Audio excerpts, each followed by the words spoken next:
Assalamualaikum warahmatullahi wabarakatuh. Bismillahirrahmanirrahim. Alhamdulillahilladzi hadana lihada wa ma kunna linahtadiya laula an hadanallah. Qala Allah ta'ala fi kitabil karim.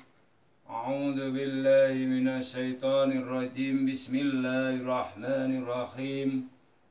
Ud'u ila sabili rabbika bil hikmati wal mau'izatil hasanah wajadilhum billati hiya ahsan. Inna rabbaka huwa a'lamu biman dhalla an sabilihi wa huwa a'lamu bil muhtadin. Subhanallah walhamdulillah wa la ilaha illallah wallahu akbar. La hawla wa la quwwata illa billahil aliyyil azim. Alhamdulillah, segala puji bagi Allah yang telah memberikan hikmah, yang telah memberikan karunia-Nya, yang telah memberikan nikmat yang berupa kesehatan, iman, Islam, ihsan, yang memberikan kesempatan kita untuk belajar bersama, menelaah dalam kitab Durratun Nasikhin ini. Mudah-mudahan barakah Allah senantiasa selalu meliputi di dalam kehidupan kita sehari-hari. Amin. Selawat dan salam mudah-mudahan tetap tercurahkan, terjunjungkan kepada baginda Rasulullah Sallallahu Alaihi Wasallam yang telah kita harap-harapkan nantinya syafaatnya ila yaumil qiyamah.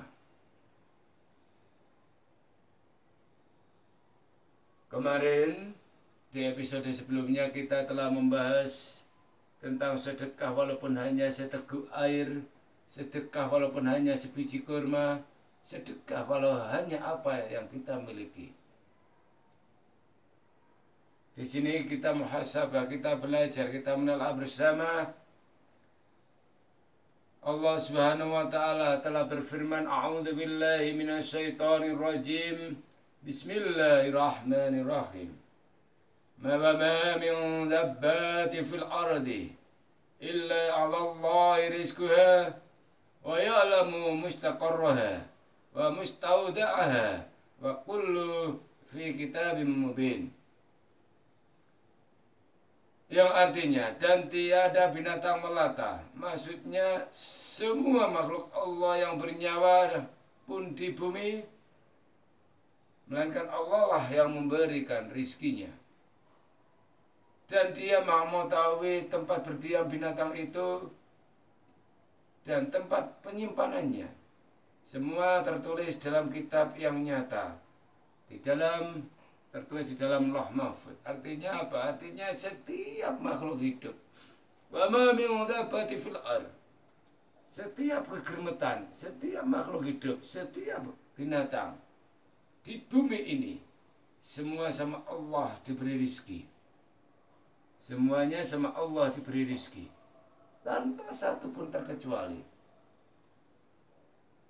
Ini cocok bahwa di dalam Al-Quran juga dikatakan lillahi ma fis samawati wal ard. Lillahi kedunia Allah, lillahi adalah lillahi milik Allah. Ma fis sama ma barang, ma ing barang, samawati wal ard. Di langit dan di bumi. Jadi langit dan bumi, dunia seisinya ini adalah milik Allah. Dan setiap kehidupan di dunia ini, wa ma min dabbati fil ardi, semua kehidupan di dunia ini, makhluk hidup yang ada di dunia ini, semuanya sama Allah diberi rizki. Diberi rizki sama Allah tanpa terkecuali. Pepohonan diberi rizki, kehidupan.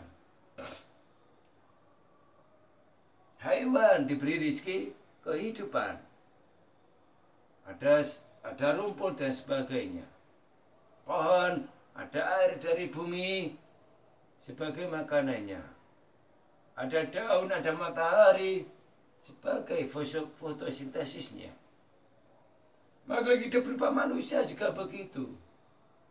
Padi ditanam, dapat fotosintesis, dapat matahari, dan diciptakan Allah, akhirnya terjadi fotosintesis, akhirnya menjadi padi yang baik dan siap panen untuk dimakan manusia. Jadi semua yang ada di bumi ini, semua kehidupan yang ada di dunia ini adalah rizki itu diberi oleh Allah Subhanahu wa Ta'ala. Dengan lantaran, dengan perantara dan sebagainya. Ya. Itu. Tumbuhan di sawah, ada air, ada lumpur, tanami airnya untuk perkembangan tumbuhannya. Ada emas, ada pupuk dan sebagainya, diberi pupuk. Lantaran dengan pupuk tersebut, maka Allah akan menghidupi, Allah akan menyuburkan tanaman tersebut. Seperti itu. Diriwayatkan oleh Abi Ja'far dari Ibnu Mas'ud radhiyallahu anhu bahwa Rasulullah telah bersabda, Bismillahirrahmanirrahim. Man shalla salatan lam yusalli fi alayya wa alayya ahli baiti lam tuqbal minhu. Yang artinya, barang siapa mengerjakan sholat tetapi tidak membaca salawat untukku dan keluargaku, maka sholatnya tidak akan diterima. Diriwayatkan Abi Ja'far bin Ibnu Mas'ud. Barang siapa sholat tapi di dalam sholatnya tidak membaca salawat untukku dan keluargaku, maka sholatnya tidak akan diterima. Maka di dalam sholat itu ada salawatnya juga. At-tahiyatul mubarakat wassalawatu taibatullah. Assalamualaikum Allahumma sholli ala Sayyidina Muhammad wa ala ali Sayyidina Muhammad.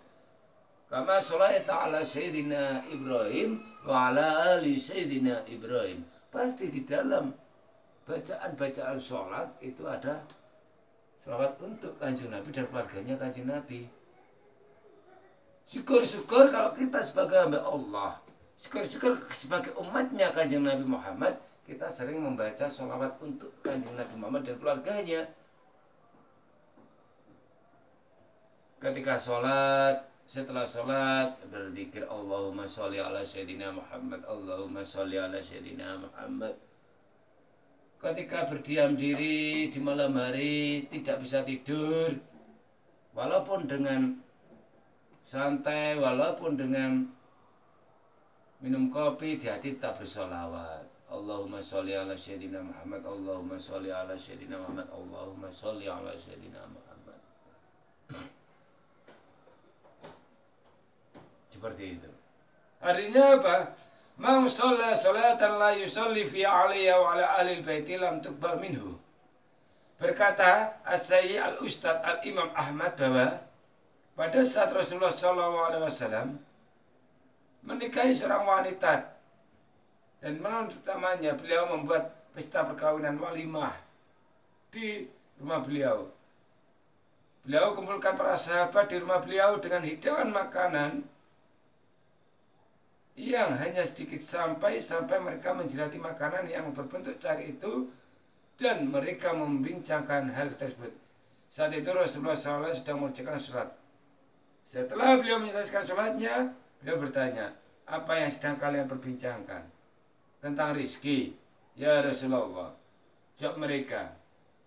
Tanya beliau, maukah kalian ku ceritai tentang hadis yang telah diceritakan Jibril kepadanya? Jawab mereka, iya. Beliau lantas bercerita. Pada suatu waktu, saudaraku, Sulaiman alaihissalam sedang sholat di tepi suatu lautan.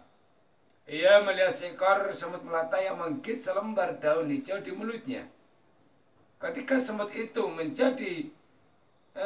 sampai di tepi laut, yang menjerit yang didengar oleh katak, lalu selembar daun tersebut dimintanya dan dibawa atas punggungnya untuk menyelam ke dasar laut.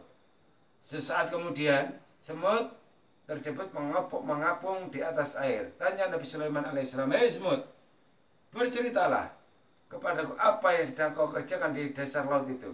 Kata semut, di bawah dasar laut terdapat sebongkah batu besar yang di tengah-tengahnya hiduplah seekor ulat yang rezekinya diserahkan Allah Subhanahu wa taala kepadaku. Setiap hari aku membawa makanan untuknya. 2 kali yang diantar oleh malaikat yang menjelma seekor katak yang membawaku ke dasar laut. Lalu sesudah aku memberi makan ulat itu, aku dibawa oleh katak itu ke atas permukaan air. Setiap kali ulat selesai memakan rizki yang ke bawah, ia berkata, Maha besar Allah yang telah menciptakan serta mentakdirkanku hidup di dasar laut, dan ia tidak melupakan rizkiku. Apakah ia melupakan akan rahmatnya terhadap umat Muhammad? Berfirman Allah Subhanahu wa taala, A'udzu billahi minasyaitonir rajim. Bismillahirrahmanirrahim. Wa may yatawakkal 'alallahi fahuwa hasbuh.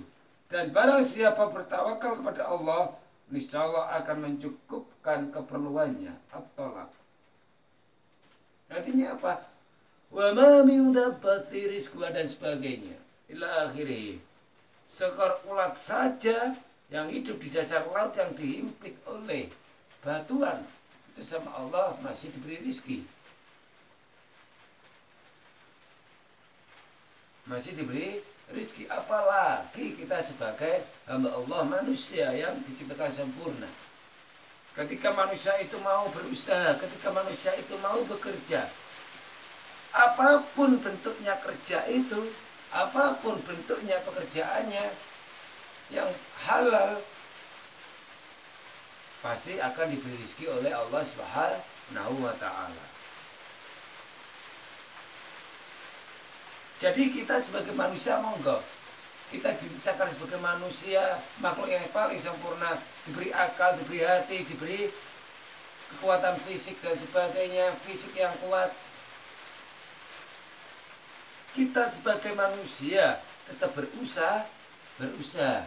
Kata orang Jawa, sing penting tangannya begar. Begar itu bagaimana? Ya kita bekerja dan bekerja. Entah bentuknya seperti apa, nanti Allah pasti akan memberi rezekinya pada kita. Pasti yang penting kita bekerja. Jika ada kemauan, pasti ada rezeki. Qul a'lam bisawab, ihdinas siratal mustaqim. Wassalamualaikum warahmatullahi wabarakatuh.